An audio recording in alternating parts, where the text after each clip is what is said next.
So the law of compensation came up in the reading that I had just done. I feel it's necessary to share it again here. So if you're experiencing a sense of failure or loss in your life right now, I'm not trying to talk about like the death of a loved one. I'm not. But if you're experiencing some form of loss or setback in your life right now, I want you to know that the laws of the universe, this is something that is necessary for the gain or the win that you are about to experience. So you have to release and let go of something in order to receive something that is more. I'm going to briefly read this to you. So this universal law of compensation is the law of cause and effect, applied to the blessings and abundance we receive. The sixth law is the manifested results of our deeds that are given to us in the form of gifts, money, inheritances, friendships, and blessings. This law is firm and there is no flexibility in the rules. The law is clear and straightforward. It means we cannot have successes without also having failures or hardships. Compensation in more clear terms is, for everything you have missed, you have gained something else, and for everything you have gained, you have lost something else.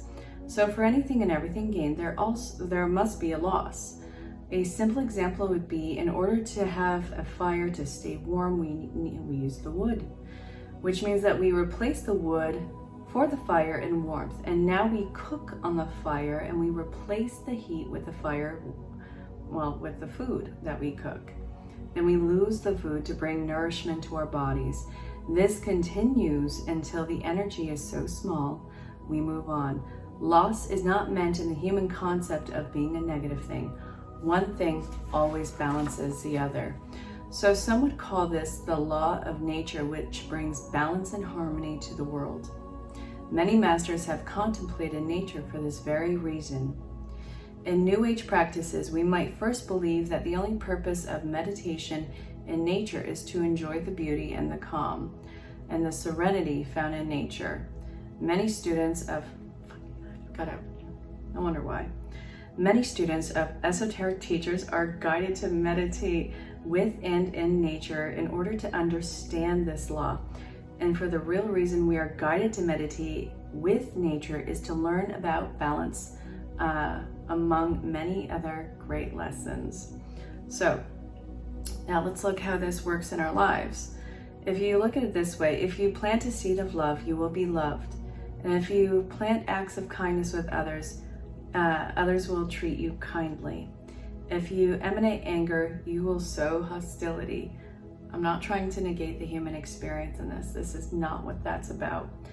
This gives new meaning to the quote, "No man can help another without helping themselves." With this said, many would ask, how then is this law working in my life when I have put nothing but good and love into the world, yet I have sown hardships or experienced a lack of abundance? The law of compensation, once again, is saying for every loss is a gain, for every gain is a loss. When the energies were denser on this planet, it took a long time for cause and effect to return to one person, sometimes another lifetime altogether. What you put out when you were 12 years old took until you were 23 years old to return in the balance of that energy. With the planet vibration being so high and accelerated now, this is not the case, and we can have a return in a short amount of time.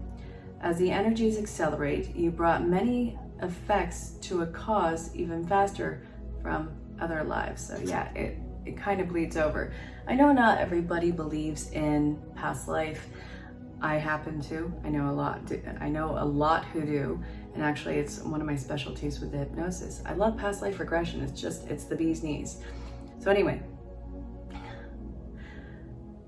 let's see, maybe in 1 year you had the return balance of an energy that occurred many lifetimes ago. What you emanate out now has almost the instant return. This does not erase the return of other lifetimes for that balance. If you have been working on putting out good, love, etc. for the last 2-3 years, but found many hardships happening, these may be returned of energies from other times. The good news is that the return of many lifetimes will process and move quicker than they would have before. So the worst may already be over. So we must remember to put the two meanings together. Someone may be rich in this lifetime but unhappy, or another may be poor but very happy. It's still the cause and effect, whether it's in this lifetime or not. You may have a rich corporate leader, but he's so bogged down with work that he never finds time to enjoy it and live and have time off. Again, this could be in another lifetime that he was poor, and in this life to have the balance that he is rich. But if his unhappiness stems from a different cause from other lives, then they might actually balance out in this life. So because the energies return to us accelerate in the rate today, we can also move our karma more quickly. So become in balance.